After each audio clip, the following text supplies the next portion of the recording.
Hey, welcome to Trying Times, the show where we talk about phases and things, and I don't know, some things that might otherwise be known. Wow, we're already off to a great start. Some things that may otherwise be known, is what I was trying to say, as trying times. My name is Carmen. If you've heard any of the other episodes, then you know about the little elevator pitch I've done in the beginning that basically describes me in the most vague sense. I'll do it here now. I'll give it another try. So here we go. Hi there, I'm Carmen, and I'm a creator in my mid-20s, just here trying to work through life and make it a lot more fun by chatting with you and creating. So yeah, there's this episode's elevator pitch. They always differ in the slightest. All right, basically, in the last episode, I talked a lot about a pretty significant trying time in my life. The time that I thought I was seen. Dun, dun, dun. I feel like most of you know what that means, but in case you don't, it's a bit like that emo kind of look. There's got to be some sort of like a definition for seen. Hold on, I gotta look this up. Okay, here we go. So it does a little bit of a comparison, if you will, between emo and seen. An emo person is considered emotional, whereas a seen person is considered crazy and random. I think at the time I was definitely crazy and random. Super crazy, super random. Apparently they're considered crazy and random. They are also considered bright and enthusiastic, whereas emo people are considered dark. I guess like now my style choice sometimes, since I dress mostly in black, I guess would be that. All I can think of though right now is like raw or XD. That used to be the thing like everyone would like pose as, or like it would be like the caption, or you would like edit that onto your photos when we all thought we were like these artists and like creating these masterpieces basically through Picnic and like PicMonkey. I think those are like the two everyone used to use, where you'd edit like that awful font onto like your picture that had like the saturation cranked up like way up there, and we just thought we were doing something. That was a time, or a trying time, I should say. That was so tacky. I was trying to plug that in. All right, so if you haven't listened to that, go check it out. I think it's a pretty funny episode. I embarrassed myself, so why wouldn't you want to check that out? Okay, moving on with this episode. I want to follow that theme that the last episode had, where I talked about the things that you love or have loved and how those have impacted you as a person overall. So this episode, we're going to focus on movies and TV shows, but I feel like there's so much to say, so I don't know, maybe I'll split this into like another episode if it feels like there's more I want to add, or like maybe I'll try doing another episode related to this later on. We'll see. We'll see. Okay, so this year I've started this thing where I try to watch something new every day. This could be anything really, just as long as I haven't seen it or don't really remember the plot, which happens quite often for me. So I started watching some rom-com types of movies just for fun, and now my entire algorithm on Netflix and Disney Plus is just focusing on that. And so I think since they're trying to promote that so heavily to me, knowing that I will probably watch it, it's like all over my homepage. It's always at the top right when I open the app. So that's great. It's led me into like, I think, a spiral with that in hand, because I just kind of click on whatever and watch it. And I don't even want to say what I watch because I feel like it's kind of embarrassing, but like I know a lot of people are out there watching a lot of those movies as well, and like a lot of just rom-coms generally, so it's all right. I'm not alone. I'm telling myself this to make myself feel better, but also just offering it as a reminder to you. Basically, what I've been doing though, every time I watch something, is I've been keeping track of it. Like I'll write like the date, and then I'll write the title of what I watched in my notes on my phone, because I just think it's cool to see everything I've watched so far in the year, and also like I look forward to later on in the year looking back and seeing everything I've watched and just, kind of giving new titles a shot that maybe I haven't really watched before, and then also revisiting some faves, because why not? Who doesn't do that? Yeah, if you think that's cool, if that sounds like something you'd want to do, I'd say give it a go. Let me know what you've watched so far, because I would love to talk about that and see what you watched, and maybe we can go off of each other. Maybe you can watch some things I have on my list. I can watch some things you have on your list. I think that's great. So yeah, you can shoot me a DM if you do start that and want to share your list at all on Instagram at I'm Carmen Kang, or comment wherever if that's a thing that's available on the platform you're listening to this episode on right now. So yeah, back to kind of now. Back to younger Carmen. Growing up, I remember I loved specifically one movie that everyone else my age definitely also loved. A Cinderella Story. You know, the one with Hilary Duff and Chad Michael Murray. I think that was his name. I'm pretty sure it was his name. It was such a classic. Like, I still watch it and still, I feel like, have the same love for it, same reactions to it. And yeah, ever since that movie, it just kind of set off a rom-com marathon, I think, that I embarked on for life. Again, that's totally fine. I know I'm not alone in it. I know there's a lot of fans out there for that.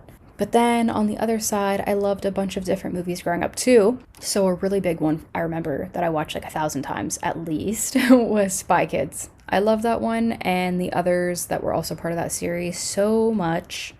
And obviously that one is a little bit more on the action side, especially if we're comparing it to something so soft and lovey-dovey like A Cinderella Story. It was so interesting generally though, like with those kinds of movies, I think, to see people on screen that were around my age, but usually, of course, a little bit older. And this in many ways inspired me to connect to that whole thing, I guess, the whole concept of storytelling altogether, whether it be through film, TV, music videos, books, anything. I loved it. And I always really like to think about it from multiple perspectives for different characters. Because obviously every single story is made up by multiple perspectives. It's also made up sometimes by just one perspective, but it does feature other perspectives often, which I think is just so interesting, and I always have been interested in that. So I think with something like that, when it came to like representation, and speaking from perspectives, I didn't often see anyone that kind of looked like me on screen, unless of course I was watching something that was more so, Bollywood. But then it was obviously still usually a much older woman following a storyline that myself as a kid or teen couldn't fully understand or relate to. So there was that. That was a huge thing. And don't get me wrong, I think I grew up getting to watch so many cool stories, films, all of that. But in addition to that, I also got to watch cinema evolve quite heavily in relation to equipment and technology, which was so cool. And when I say that, I mean like, obviously, if you think about something like Spy Kids, and you think about, maybe the special effects, the visual effects in that, and then you look at something now, like, just, I don't know, the first thing that came to mind for action is like Avengers. Obviously, the visual effects span very differently for both movies, but the way that technology has worked and has grown since then to now is insane. So you can definitely see that difference. So I feel like the film industry has always been filled with many talented, creative, and thought-provoking people. And of course, along with that, the industry itself, technology and equipment have become more advanced, but like it's also slowly become a little more diversified. So yay. It makes me happy to think about that. I think there is still such a long way to go, as with anything else, but there is a start in motion, and that's all that makes me feel better about it right now. Because obviously, for it to grow and to become better and to, be able to read and hear and see more people's stories and be able to relate to more has to start somewhere. So it just makes me happy that it is starting somewhere now.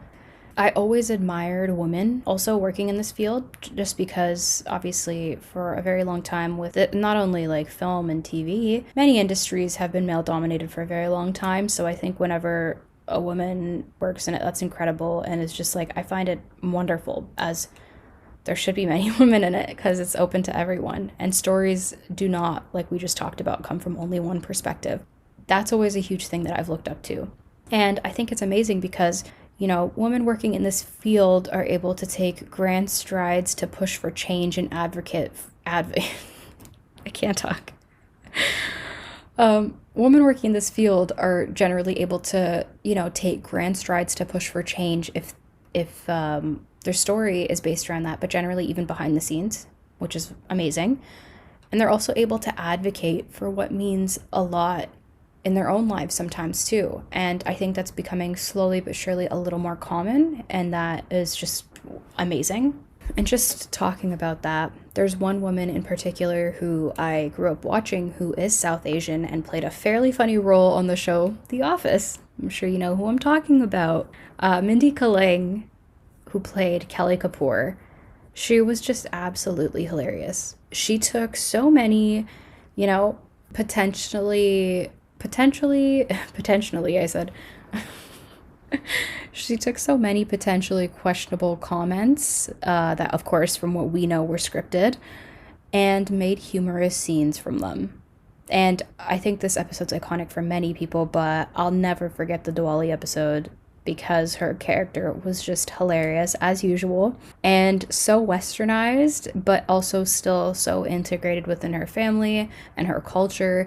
And it was in part a really interesting way of blending the two worlds, which for a lot of us South Asian folk who grew up in a modern or westernized society could be, like we could find that very relatable. And also the fact that it was paired with comedic relief made it all that much more easy to kind of, I guess, just take in and just watch, which was really cool to me. After that, I got really into watching The Mindy Project, which of course was just absolutely hilarious. It furthermore found ways to blend the two of, traditional versus modern, but more so, I think, followed Mindy's character around as she navigated herself through a big city, a chaotic job, and her ever changing love life, along with so much more. Obviously, I can't just sum up the show like that in a sentence. And now the show isn't entirely for everyone necessarily, but I think it still was able to find that relief for many through its comedic cracks and just overall lightheartedness of the show. Just that lighthearted nature made it a lot more easy to, I think, watch and inspire, or just, maybe even watch and unplug and not really have to think about something. So obviously, after watching that quite a few times, may I add, I was just as excited to see what just Mindy, this powerhouse of a person, was going to do next.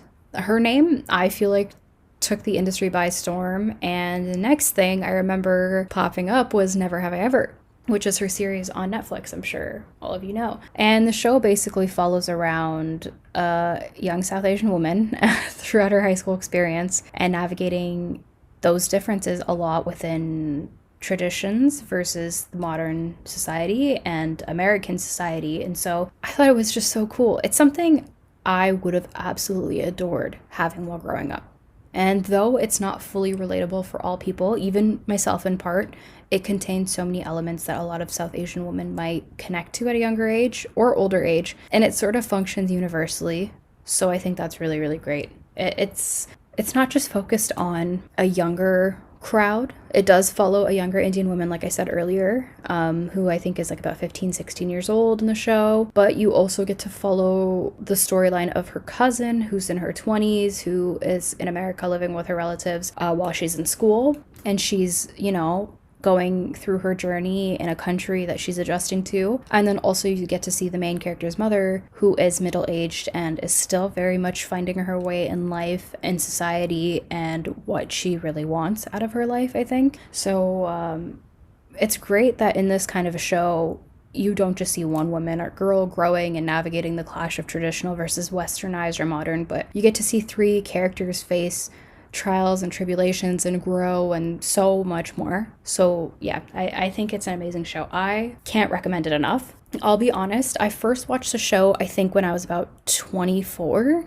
and at the time it felt a little bit young for me because I obviously wasn't I was long out of high school at that point, and also I had already graduated university, so it felt kind of like a distant time in my life almost already. But I just kind of continued watching, and it grew on me, and certain aspects of it I found to be quite relatable for, me when I was younger opposed to me now. And then when they announced a second season, this is back when first season was out, when they announced a second season, I couldn't wait. And when it came out, I of course binged it all, and it lived up to the hype in my opinion. So now, of course, I'm awaiting season 3, and I keep seeing behind the scenes posts online, and I get so excited, and I just love that.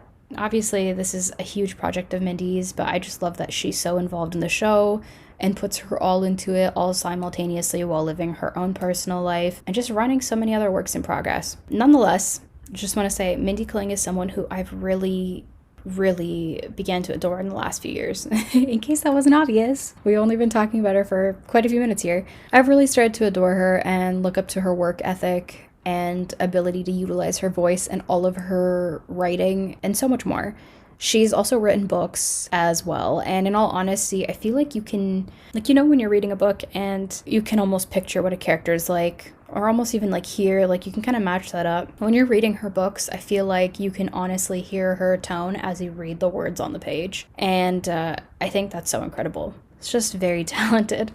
So, yeah, I'm not sure, like I said, if this was a fangirl session for me or an analysis of TV and movies for me growing up. But I've rambled. So I began with movies and ended with TV shows, but that's all right. It's okay.